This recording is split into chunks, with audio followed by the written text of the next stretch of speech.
Hello students, इससे पहले जो आपने वीडियो देखी अधिगम की, उसमें आप अधिगम के वक्र, अधिगम की परिभाषाएं और अधिगम की विशेषताएं पढ़ चुके हैं पार्ट 1 और पार्ट 2 में। अब आज हमारा टॉपिक है अधिगम के सिद्धांत। अगर आपने पार्ट 1 और पार्ट 2 नहीं देखा है तो उसका लिंक इसके डिस्क्रिप्शन में मिल जाएगा।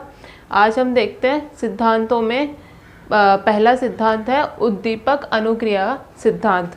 उद्दीपक अनुक्रिया सिद्धांत के जो प्रवर्तक हैं वो कौन है? थॉर्नडाइक, मनोवैज्ञानिक थॉर्नडाइक, जो कहाँ के रहने वाले थे? अमेरिका के रहने वाले थे।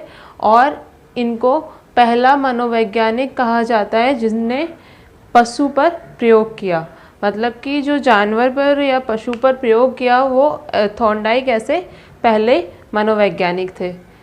अब हम देखते हैं उद्दीपक अनुक्रिया सिद्धांत के उपनाम। तो इनको इस सिद्धांत को और किन किन नामों से जाना जाता है? पहला है प्रयास व त्रुटि का सिद्धांत, जिसको ट्रायल एंड एरर मेथड भी कहते हैं, ट्रायल एंड एरर थ्योरी। दूसरा है बंध सिद्धांत या अनुबंध सिद्धांत, जिसको बॉन्ड थ्योरी भी कहते हैं।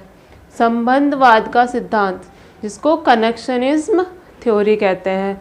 और चौथा है एसआर थ्योरी या फिर एसआर सिद्धांत। अब हम देखते हैं अधिगम अनुक्रिया सिद्धांत को विस्तार पूर्वक।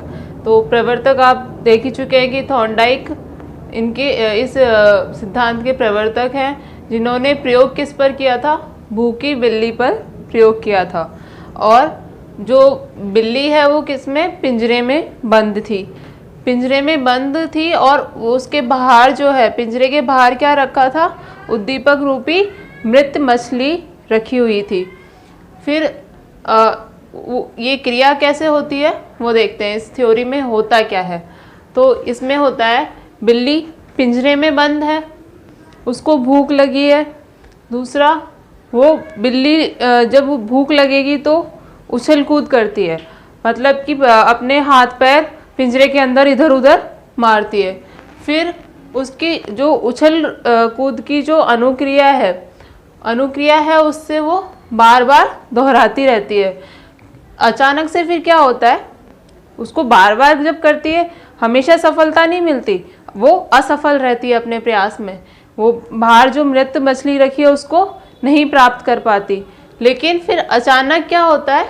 उसकी जो अनुक्रिया है, उछल कूद रूपी अनुक्रिया, अचानक से एक बटन पर उसका पैर पड़ जाता है। और जैसे ही बटन दबता है दरवाज़ा खुल जाता है। तो दरवाज़ा खुलने पर वो बाहर जाकर मृत मछली प्राप्त कर लेती है। इसका मतलब यह है कि जब बिल्ली अपनी उछल कूद रूपी अनुक्रिया बार बार करती है और उसको उद्दीपक की प्राप्ति हो जाती है। तो यही है हमारा ये सिद्धांत कि उद्दीपक के लिए जब हम अनुक्रिया करते हैं तो अनुक्रिया से हमें उद्दीपक की प्राप्ति होती है। इसी सिद्धांत को हम आगे की वीडियो में और विस्तार पूर्वक देखेंगे। आपको ये पढ़ाया हुआ समझ में आया हो और मेरी वीडियो पसंद आई हो तो वीडियो को लाइक, सब्सक्राइब एंड शेयर करें।